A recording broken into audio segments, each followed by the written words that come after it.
परीक्षा में नहीं आने वाले प्रश्नों का जवाब चुटकियों में कैसे लिखे। हाँ, कुछ ऐसे तरीका बता रहा हूं जिसको जानने के बाद आपके परीक्षा में जो प्रश्न आपसे नहीं बन रहे, चाहे साफ बना ही नहीं सकते हैं, उन सारे प्रश्नों का आप जवाब आसानी से दे सकते हैं। कैसे, आखिर वो कौन सा तरीका है, चलिए फॉर एग्जाम्पल के माध्यम से समझते हैं। देखो, एग्जाम में प्रश्नों को छोड़ के आने से कई गुना बेहतर होता है कि उसका कुछ ना कुछ जवाब देकर आए। अगर जवाब देकर आए रहेंगे ना तो आपको 100% चांसेस बनते हैं कि कुछ ना कुछ वहां से नंबर मिलेंगे। इसलिए परीक्षा में प्रश्नों को नहीं छोड़ना है, परीक्षा में सारे प्रश्नों का हमें जवाब देकर आना है। अगर 10 प्रश्नों का जवाब देने के लिए बोला तो 10 प्रश्न का जवाब देकर आएंगे। जो प्रश्न बना सकते उसको पहले बना लेना है, लेकिन जो प्रश्न नहीं आया उसको छोड़ के भी नहीं आना है, उस प्रश्नों को बनाना है। क्योंकि एग्जामिनर जो होता है टाइम वो सेट कैसे करता है, सारे प्रश्नों को लेकर ही टाइम सेट करता है। जो बच्चा सोचिए एग्जाम से पहले नहीं, एग्जाम टाइमिंग खत्म होने से पहले निकल जाता है, 100% वो प्रश्न छोड़ कर आता है, लेकिन जो पूरे टाइम को कवरेज करता है, इसका मतलब को सारे प्रश्नों का जवाब देकर आता है। तो आखिर कैसे परीक्षा में नहीं आने वाले प्रश्नों का हमें जवाब देना है। चलिए बाबू, वीडियो को पूरा देखेंगे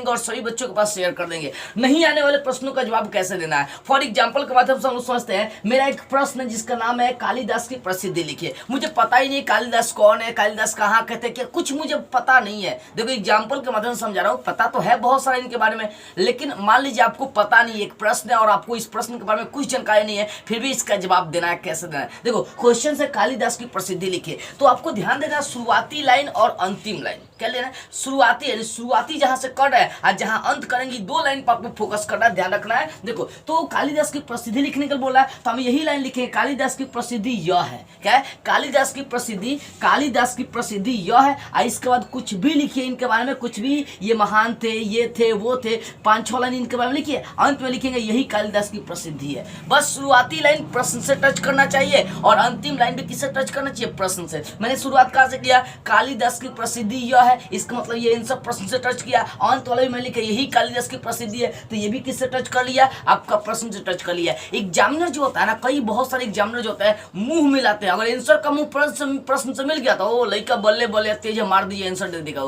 तो ये इन सब बातों का भी हमें ध्यान रखना है कि जो प्रश्न नहीं आ रहा है, कुछ पता ही नहीं उसके बारे में, उसी से रिलेटेड आप इस टाइप से प्रश्न लिख सकते हैं। लेकिन ध्यान इस बात का है कि आंसर जो शुरुआती और उसका अंतिम लाइन किससे मिलना चाहिए, प्रश्नों से मिलना चाहिए। अगर इस प्रकार से आप जवाब देंगे, जो प्रश्न आपको नहीं आ रहे, अगर इस प्रकार से जवाब देंगे तो आपका एक भी नंबर लगता है कि नहीं कटेगा। हाँ, लेकिन एक बात का ध्यान रखिएगा, अगर आप इस टाइप से जवाब देते हैं और आपकी राइटिंग सुंदर नहीं है, सुंदर राइटिंग के साथ आप जवाब नहीं देते हैं, तो भैया आपका नंबर कट जाएगा 100%। इसीलिए इन बातों का भी ध्यान रखना है कि इस टाइप से प्रश्नों का आंसर देना है, लेकिन राइटिंग सुंदर करके देना है। क्योंकि सुंदरता ही जानते हैं आजकल सबको आकर्षित कर रही है। आपको दे दिया एक ग्रुप, सुंदर को चूज करने के लिए किसको चूज करेंगे, सुंदर को चूज करेंगे। एग्जामिनर भी आप गलत भी लिखे हैं, अगर आप सुंदर राइटिंग के साथ जवाब देते हैं ना, तो एग्जामिनर आपको पूरा का पूरा और फुल मार्क्स देने का काम करता है। तो इस प्रकार से आपका जो भी प्रश्न आपके एग्जाम में आए, जो नहीं आ रहा है, उसका आप जवाब देंगे। शुरुआती लाइन प्रश्न से टच करना चाहिए, अंतिम लाइन भी प्रश्न से टच करना चाहिए। आप बीच में कुछ लिखिए, अलग अलग कोई गाना आया तो गाना भी लिख दीजिए, खेसारी लाल का, अजय देवगन का जौन गाना याद हो लिख सकते हैं बीच में, लेकिन सुंदर राइटिंग के साथ। लेकिन शुरुआती और अंतिम लाइन आपका प्रश्न से टच करना चाहिए, तो 100% करना चाहिए।